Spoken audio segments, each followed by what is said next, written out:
let us finish off with fun. Finding out about the myth, the legend, the history of the Waffle House. Cheer 100 Nick actually released the tuxedo tank with quack bang buttons? I only heard about it on Kinda Consensual.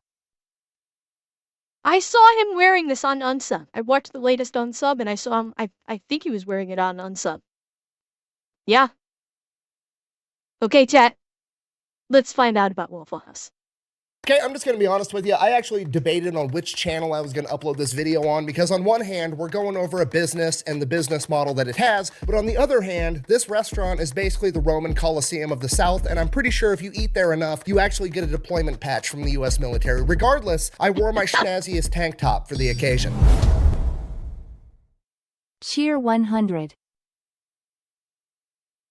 Andrea, chat symbols in TTS equals bad. Stop it. Today we're talking about Waffle House. Okay, just to be completely clear with everybody, I was pretty sure I was not going to get caught off guard because Waffle House is already absolutely crazy. I started looking into it and then found out that Waffle House is somehow connected to the Manhattan Project from World War II. So they managed to actually surprise me, and we're going to get to it right after a word from our sponsor. Waffle House is connected to the goddamn Manhattan Project. That actually explains so much. That actually explains so very fucking much. How else do you account for the abject insanity that happens in Waffle Houses around the country? It makes perfect sense. I don't know why I didn't see it before. The signs were all there. Chat, we were blind to this. Yeah, babe, what's up? Hey, I need a boombox. Okay, I can go get you one. Perfect. All right, I'll go get it now. Love you. Love you. All right, bye. 1 hour later. Where's that boombox that I asked for? Oh, it's right here. I got it for you. Ah! What is this? The boombox. No, I wanted something to play music with. Oh, that kind of boombox. Yeah, I got this instead. Okay, we'll go to the store and get me a boombox so I can listen to music. Can I keep this one still? I don't care. This video is brought to you by Delete Me, okay? Super simple business model. You Yeah, give them money, nice they turn. box. I know. Cheer 100 number. You have it backwards. The radiation didn't make the Waffle House crazy. The Waffle House craziness lead to the concept of making a sun as a weapon. Seb, you're right. How could we not have seen this? Oppenheimer came up with the concept of the Manhattan Project, of the nuclear bomb, in a Waffle House because he consumed the Waffle House food. Therefore, it altered his brain to work on a level that had not yet been unknown to exist in humanity, and thus creating the most deadly weapon of dropping the sun onto your enemies, because Waffle House brought him to a completely unknown level of consciousness and awareness. It all makes sense now. Turn around and they make sure that online data brokers are not selling your personal information online. Okay, here's the deal. Pretty much anytime you use a free service on the internet and you click that little box that says, I agree to the terms and conditions, you basically just agreed to allow them to harvest as much of your personal information as humanly possible. They then turn around and sell that to online data brokers, and that's how they can afford to offer you a free service. But when you have Delete Me, they go and they monitor all of these online data brokers for your personal information, and then if they find it, they submit all the opt-out forms on your behalf, so they have to take down and stop selling that information. So when you buy Delete Me, you're not actually buying anything. You're just buying your way out of all the negative consequences of all the free shit that you've already got. And because they continue to monitor those data brokers, you're buying yourself out of all the future negative consequences of all the free shit that you haven't even gotten yet. So if you want to give Delete Me a try, there's going to be a link. Well, considering what went on with Oppenheimer in bed, maybe? From what I understand, Oppenheimer was, if I'm remembering correctly, unless I'm thinking of a different biopic, Oppenheimer was not faithful to his wife, Was he? I never actually saw Oppenheimer, so I thought there was something in there about he was unfaithful to his wife. Or am I thinking of something else entirely? Okay, I'm seeing conflicting stories here. Okay, I am correct. He was not faithful. So he was a philanderer. Okay. Okay. So then my joke stands. Maybe he fucked a waitress and got the idea and then. And a discount code down below. Let's get back to the video. All right, Waffle House. Our story begins with a gentleman by the name of Tom Faulkner. This man graduated from law school at 23 years old, passed the bar, and immediately gets drafted in 1940 in the days leading up to World War II. Because he graduated from college, he's presented with two different options. He can A, go straight into officer training, and that's a 3-year commitment, or he can just be a normal draftee and go in as an enlisted soldier, and that is a 1-year commitment. Now, you gotta remember at this point in time, like 1940, while World War II is currently going on, America's not involved yet. The attack on Pearl Harbor has not happened, and prior to the attack on Pearl Harbor, the American people did not want to go to war. Because of that, Tom Faulkner figures, hey, we're not actually going off to war. I don't want to waste 3 years of my time just being in the military, not actually, you know, fighting a war or whatever. So he chooses to be a draftee. Goes into the military as an enlisted soldier, E1 private. From there, goes off to basic training. As soon as he gets through basic training, the attack on Pearl Harbor ends up happening. America enters the war. He immediately opts to go into OCS training and commits for 3 years. After he completes the officer training course, he actually Shit, hang on, let me hear that again. Goes into the military as an enlisted soldier, E1 private. From there, goes off to basic training. As soon as he gets through basic training, the attack on Pearl Harbor ends up happening. America enters the war. He immediately opts to go into OCS training and commits for 3 years. After he completes... Now, I don't know if Nick is going to talk about this, but my question is, did he opt to go in for OCS training because he thought it would be safer being an officer? Or because he was dedicated to the fight? That's what I'm kind of curious about. Like, because that's like the difference between being kind of a coward and just having dedication to his country and the military. The officer training course, he actually gets slotted to be a counterintelligence officer where he does, and I quote, a lot of top secret stuff. You see, my identity must remain mysterious and my mission secret. I cannot reveal it to you. You can actually Okay, it was dumb as all fuck, but Beverly Hills Ninja was kind of funny. Who saw Beverly Hills Ninja?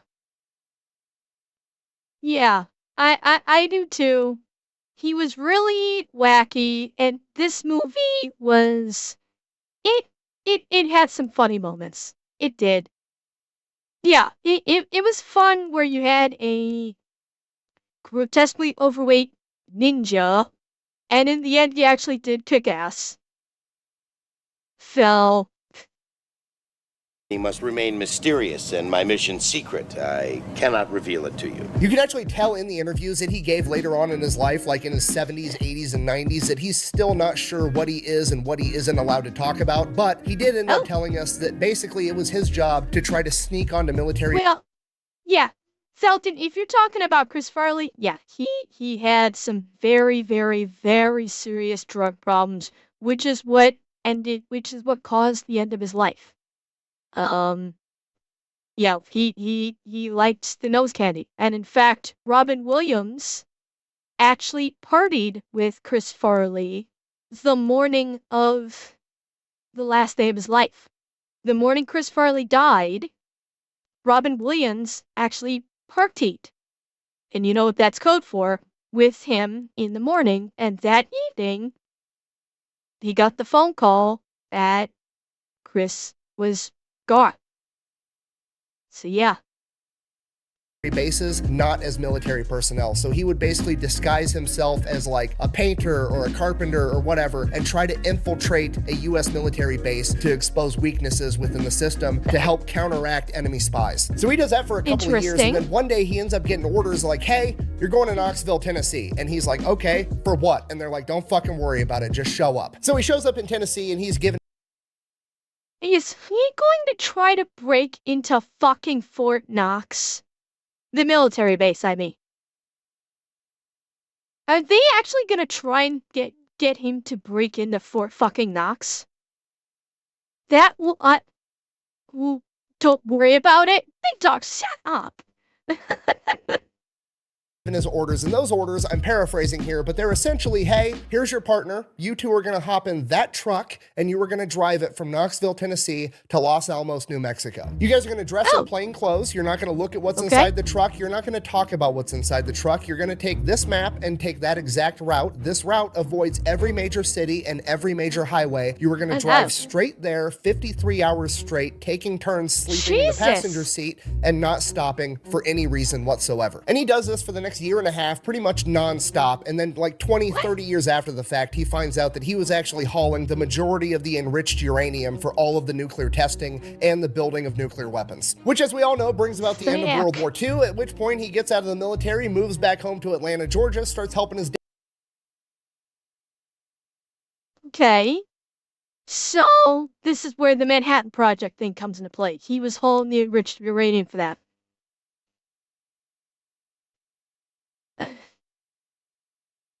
Okay.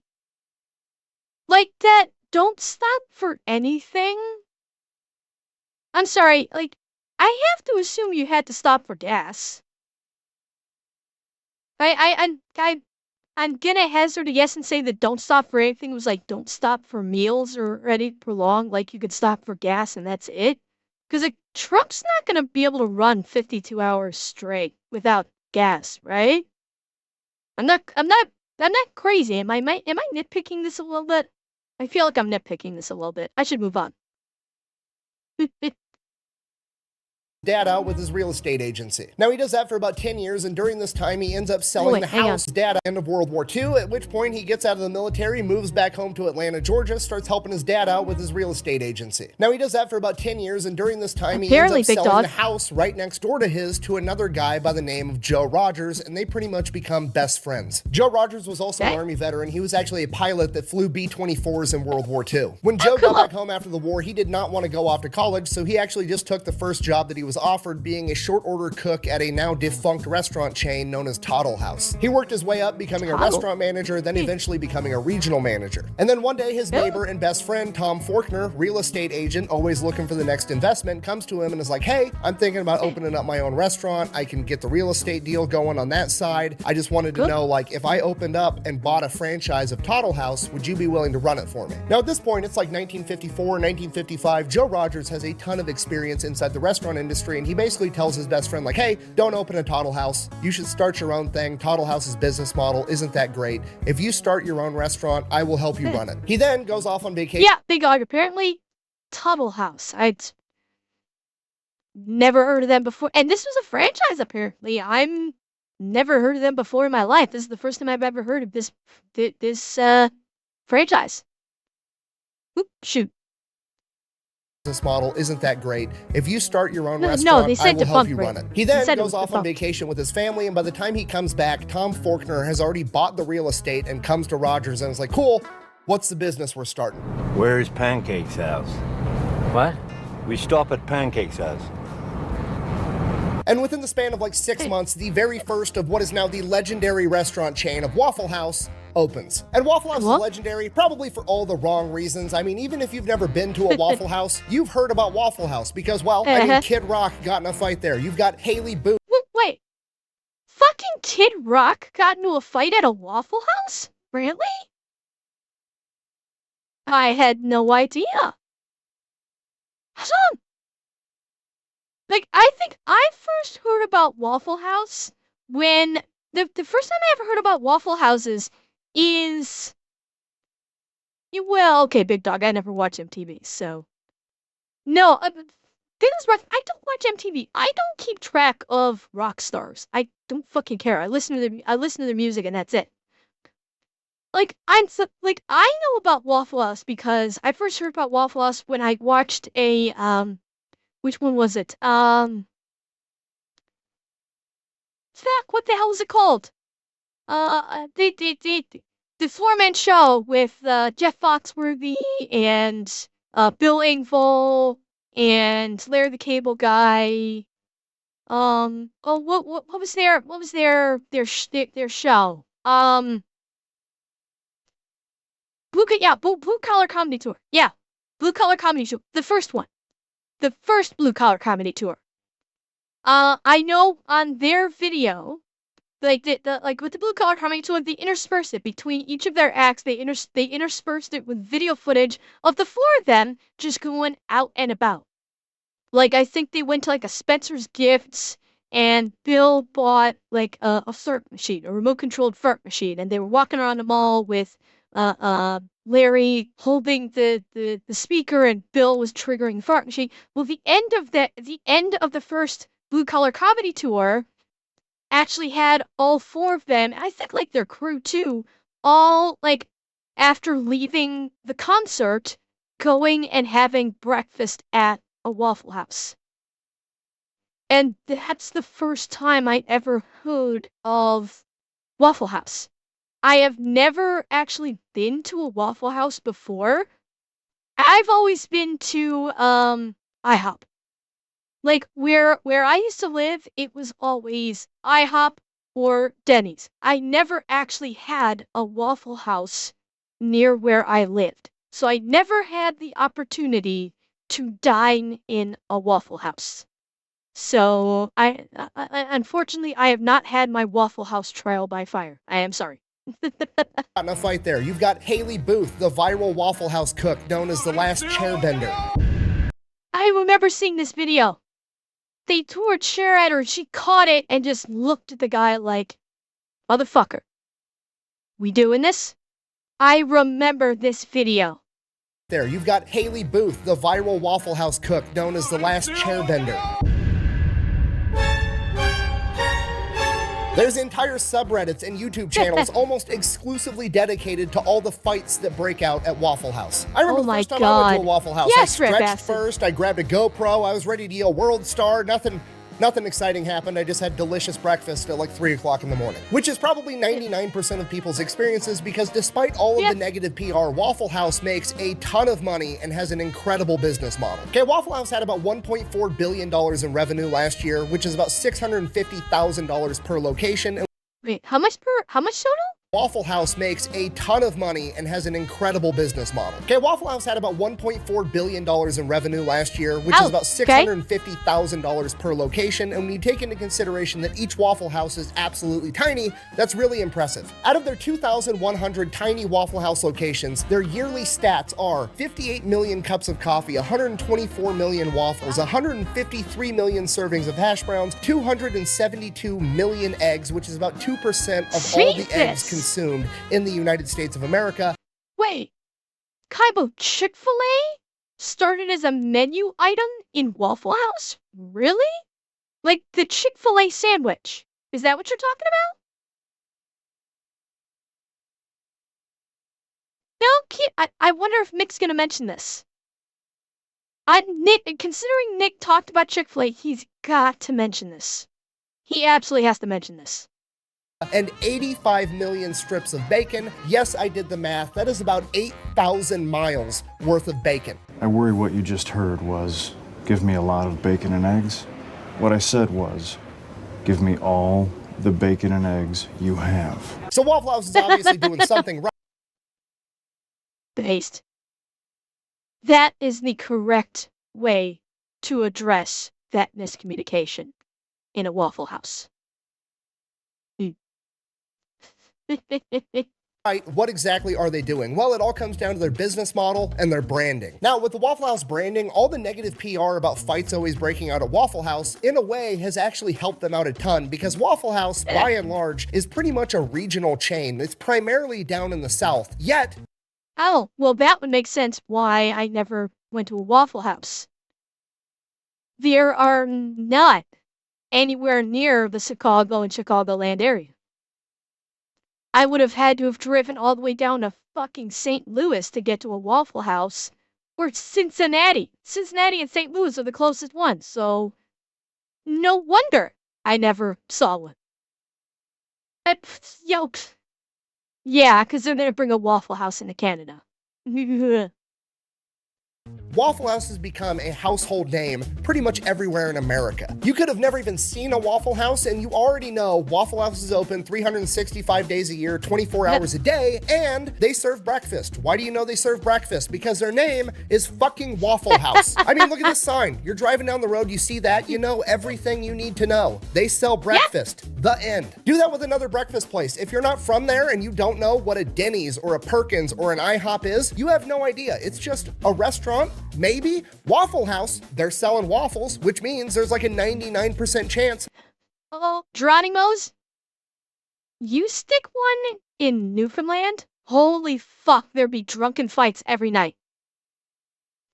Every fucking night. If you put a Waffle House in Newfoundland, you would have drunken fights literally every night.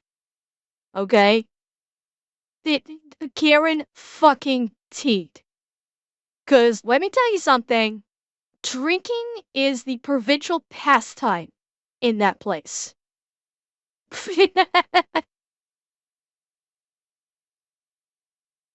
Hydrophobic?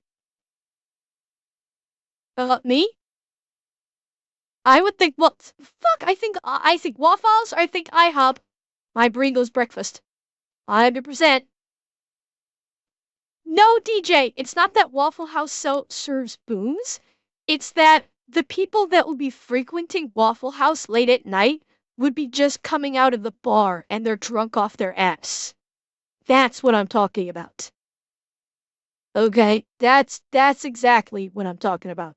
Is that, the guaranteed the Waffle House would be close to one of the bars or multiple bars, and I guarantee you, people coming out of those bars would go directly to Waffle House.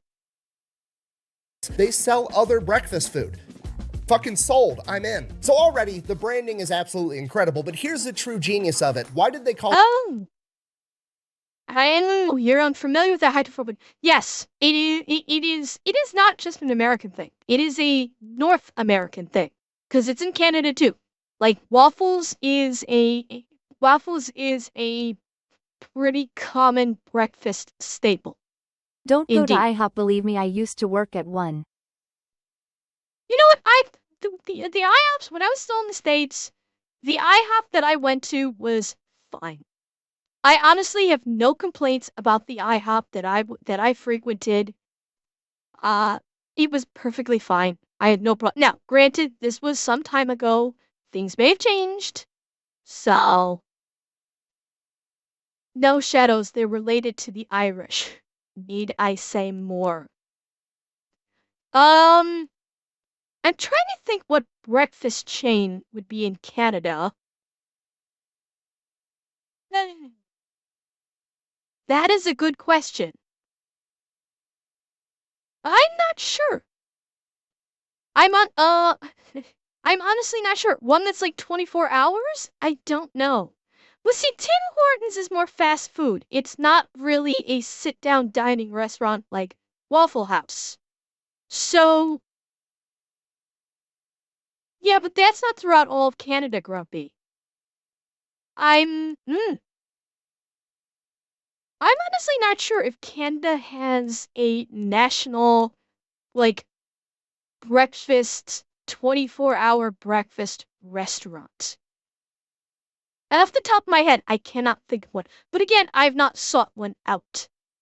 So that's the difference. I have not sought one out. I mean, Tim Hortons, maybe, but they really don't do breakfast 24 hours a day. So no, it's like they are limited what they do, like overnights. Overnights, they are limited to. I think they don't do breakfast overnights. They do regular sandwiches, I think. And ass grabber, keep your hands off mine, at least until you've taken me on a date. At least, thank you for the follow. I'm in. So already, the branding is absolutely incredible, but here's the true genius of it. Why did they call it Waffle House? Why didn't they call it Breakfast House, or Bacon House, or Hash Brown House? It's because waffles had the highest profit margin. I cannot stress to you enough how absolutely genius that is, right? Because you don't need to sell breakfast, all right? Everybody's already in on breakfast, okay? I could be blackout drunk at 4 in the morning, and you could ask me, hey, do you want breakfast? I'm coming up like the Undertaker every single time. And then you go, the only thing open right now is Waffle House. Okay, I was already sold on breakfast from the get-go, but because Waffle House is where we're going, guess what I'm getting? A motherfucking waffle, and they're making more money. Yes. It makes sense that Tom Faulkner was a counterintelligence officer because the man literally said 2 words and has already subconsciously tricked you into ordering the most expensive thing on the menu that makes him the most money. So the branding of Waffle House is both simple and brilliant, and the rest of the business model matches that to a T. Okay, all Waffle Houses are like virtually identical. They're very small. They only seat like 30 people, and you can actually see the cook making you your food. Now, at a glance, you're just like, oh, they're just going for that like 1950s drive-through type of a vibe, which they are, but there's way more to it than that. Because the restaurant is so small, the kitchen never has the opportunity to get bogged down, meaning that they're moving. Google search didn't provide any results, but now I know the Bovine Sex Club is the most popular 24-hour restaurant in... What? I'm sorry, Big Dog. The fuck? There is a 24-hour restaurant in Toronto called the Bovine Sex Club. Are you fucking serious? Seb, shut up. I did not know. Well,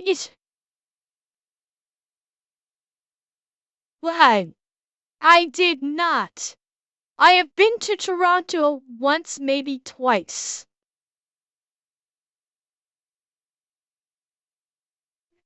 And Toronto's a big city.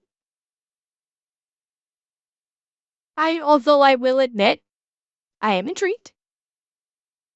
I am intrigued. I may have to do some research on this. No, it was not my destination, Zeb. I've never even heard of the place before, hence my reaction. Big Dog, I'll be able to find it. Don't worry. Don't you worry, I'm sure a simple Google search will find it. Because the restaurant is so small, the kitchen never has the opportunity to get bogged down, meaning that they're moving tables very, very quickly. So instead of having one kitchen and 100 customers, you've got one kitchen and 30 customers, and you can just turn those tables over 3 times faster, which pretty much guarantees that every customer is going to get exactly what they wanted, okay? They're not going in there for 5-star dining. They're going in there because they're hungry and they want breakfast, and now they're going to get breakfast really quick in a small setting that doesn't feel like a packed restaurant where they have to wait in line to be seated. And I know what you're thinking. What if one Waffle House just reaches its maximum capacity, right? What if it's just completely full with a line out the door 24/7 every day of the year? Waffle House surely would build a bigger Waffle House, right? No. We're going to take the same parking lot, and right next to that first Waffle House, we're going to build a second fucking Waffle House. Fucking perfect. Fucking perfect. That is the correct fucking response. Taking the Starbucks route. No. This is not Waffle House section. This is Waffle House taking inspiration from Starbucks because it fucking works. Yes. Because it absolutely fucking works. And I'm gonna hazard a guess that Waffle House has an extremely simple menu. It's, just like Chick-fil-A, it probably has an extremely simple menu full of items that are very easy and quick to make and get out to the customers. And that way, like Nick was saying, they can start turning over tables like crazy. And 11 items. Boom. Yeah, extremely simple, probably very easy to make, nothing complicated. And they can, and they can turn over tables, get people in, get people out, turn over tables fast, profit. Yeah, it's like, if more restaurants started following this metric, think about how much money they could be making. Instead of making a whole bunch of complicated bullshit, keep it simple.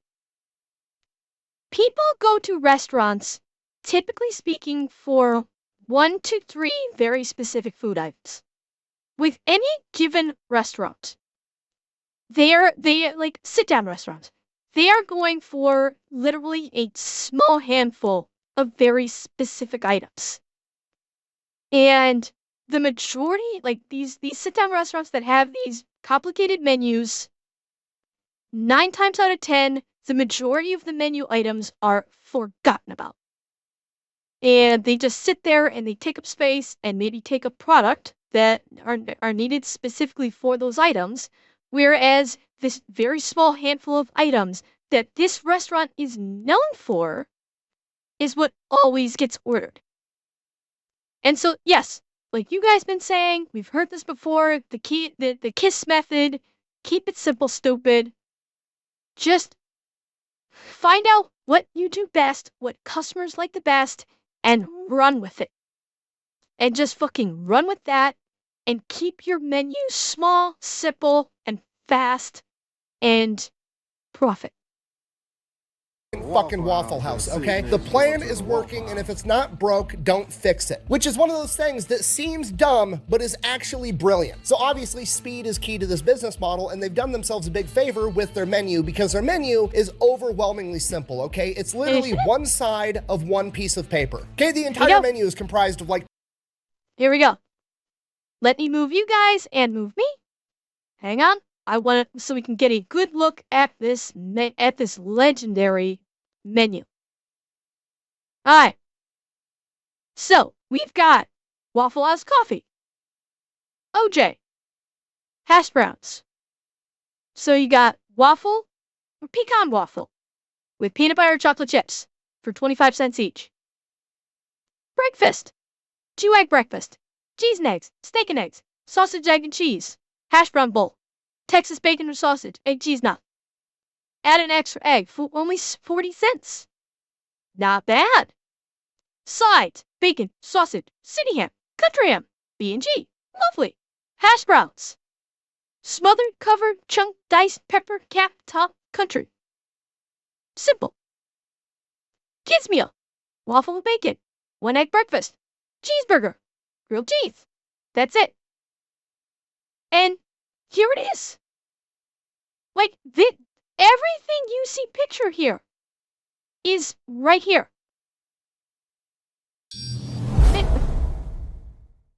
It actually two-sided because of the dinner on the back with some of the same items. Cheer 100.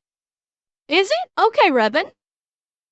One thing I'll notice here, I'm not seeing a price. I'm not seeing a price for any of these. I'm guessing Nick will address this. But I'm seeing absolutely 0 prices. Other than adding like a flavor or an extra egg or hash brown. I don't see price. Oh wait. Some of them are blanked out. But I don't see prices anywhere. Nowhere. Interesting. Yeah, the 50 cent like is the hash brown. I'm seeing that there. I was talking about this here. Add B&G. Which is $1.15. Or that's adding a large bacon or sausage. So yeah. It says full menu on request. Oh yeah, our full menu is available upon request. Huh. That's very interesting though, but they're showing no prices. No prices whatsoever.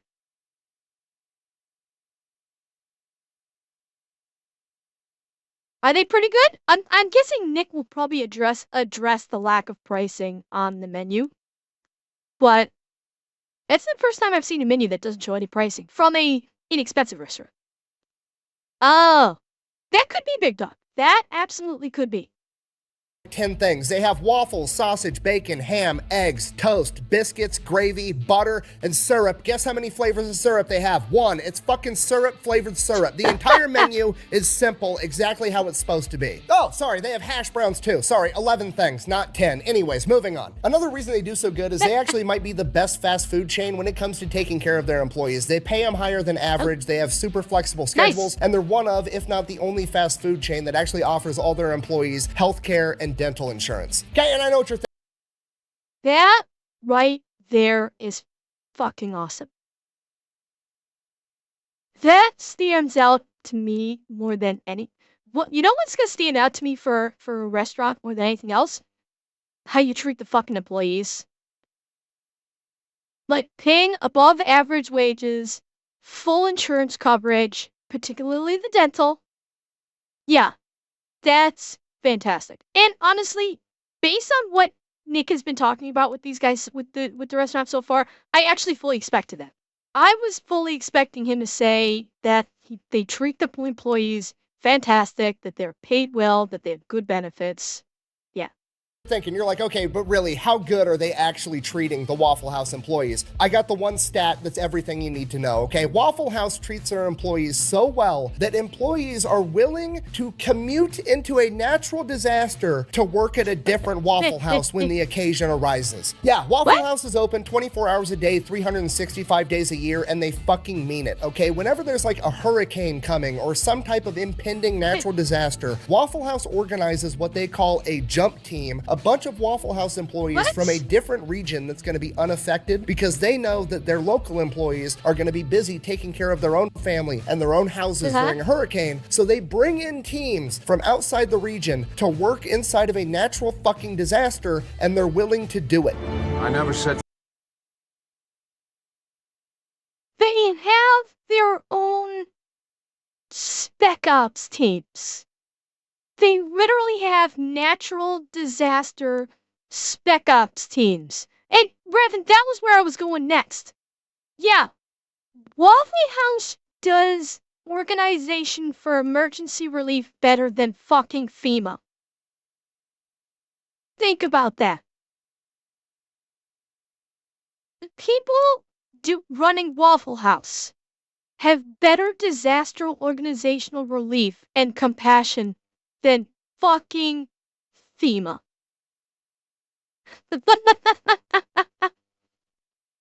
Yes, Kaibo, I know it's not a high bar, but still. To work inside of a natural fucking disaster, and they're willing to do it. I never said thank you.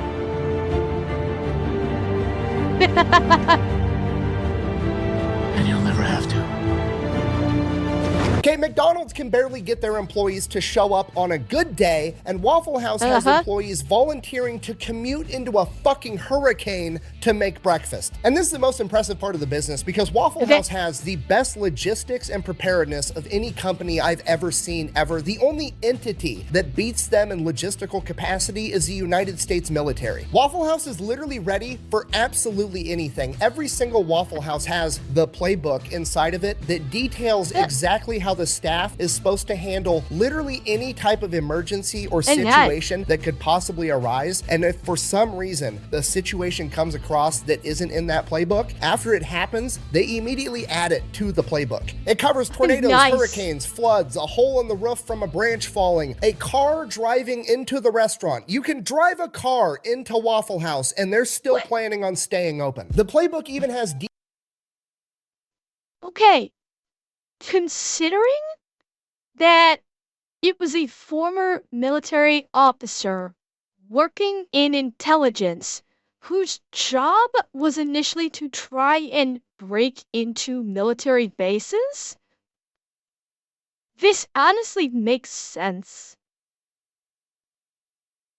That's the thing with when you get ex-military going into civilian populace, like civilian jobs. They still think like the military. They still think they still think tactically. They still look at the logistics of something happening. And this is a fucking military guy that opened that he was part of the opening of the Waffle House. It makes sense that that mindset would go into the operation of this business, that he would maintain that military mindset. Spider-Man would swing people to a Waffle House if he had to. Lol cheer 100. Probably. detailed plans for every type of disaster for what the local employees, while they're not working, should go home and do to make sure that their house and their family are safe as well. Every single Waffle House has a backup generator. The stovetop, it runs on propane, and they have a bunch of extra propane tanks on hand. Flashlights, candles, batteries, backup water. They have a special menu of what they're able to serve when the water is out and they're running on reserve water. When a Waffle House location is going to be in a disaster area, that Waffle House stocks up on extra food, and then all of the neighboring locations in the unaffected area also stock up and stage food there to get them more food when they need it. If Waffle House is a standing structure, those motherfuckers are serving breakfast come hell or high water. I'm not leaving. I'm not leaving. I'm not fucking leaving! Waffle House is so good at this that FEMA uses them to gauge how bad natural disasters really are. Yes, FEMA, the Federal Emergency Management Agency, literally uses the Waffle House Index to gauge how bad a disaster is. Okay, green, Waffle House is running as normal. Yellow, Waffle House is using the backup generator or having to use an altered menu. Red, Waffle House is closed. People are probably already fucking dead by that point. Yes! If the Waffle... Oh god, let me get off of Nick's O-face there. I don't want to leave a pause on Nick's unintentional O-face. I mean... Yeah. If the Waffle House is closed, the fucking apocalypse is coming. Okay? Put your head between your legs, kiss your ass goodbye, because everything is about to go up in a giant mushroom cloud if the Waffle House is closed. Okay? Menu. Red, Waffle House is closed. People are probably already fucking dead by that point. Waffle House is literally the Terminator of the fast food industry, okay? The fact that the federal government, probably the most powerful entity on the planet, maybe ever, looks at a chain of restaurants and is like, man, if Waffle House is closed, we need to mobilize the National Guard is fucking crazy. Now, maybe you guys are thinking the same thing I was at this point in my research, and I'm like, man, I need to invest in this company. I need to see if I can open up my own Waffle House franchise. This company's awesome. And this is where the bad news comes in. I mean, technically you can franchise a Waffle House, but most of us probably can't. The company is privately owned. It's not on the stock market. It's still owned by the families of the original two founders. And while they do allow franchises, they are super picky about who they let buy in to have a franchise, and they make it very, very expensive to buy in to make sure this is actually what you want. And while that is yeah, that sounds... So that's similar to... I think it was Chick-fil-A that operated in the same way, didn't it?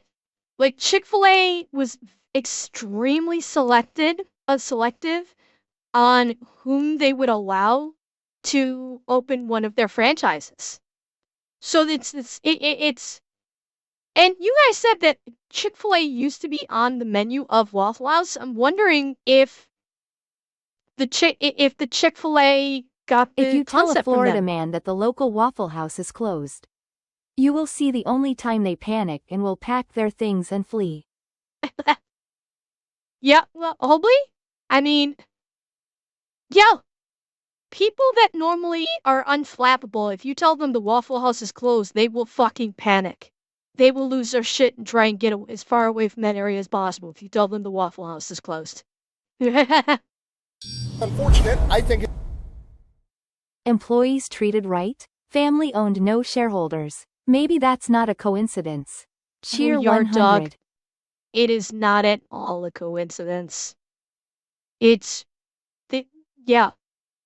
This is what happens when you don't have a bunch of fucking shareholders that you have to answer to that insist on calling shots that you want to do. Yeah. This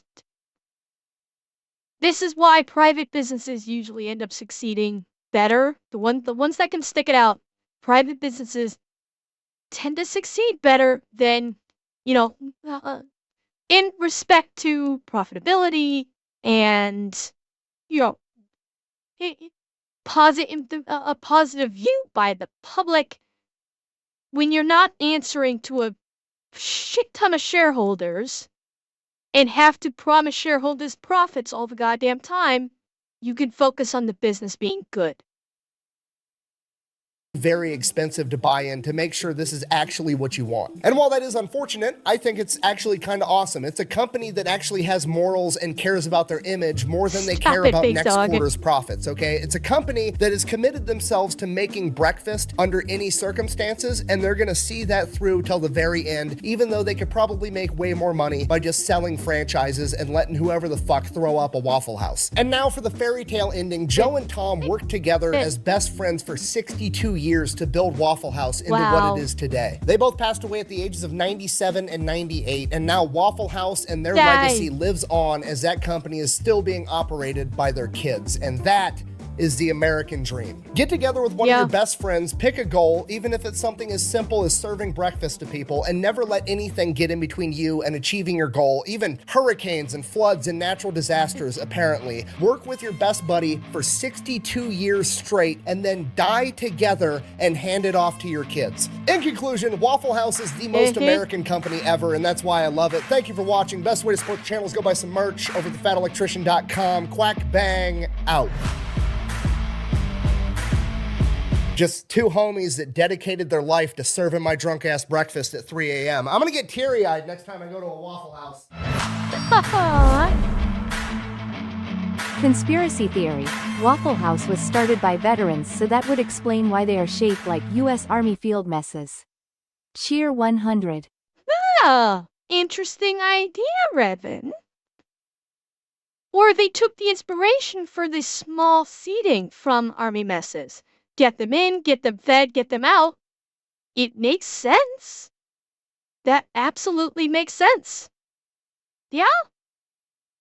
Well, like I said, military guys, when they go to civilian life, they bring a lot of that military discipline and logistical know-how into civilian life. Yeah?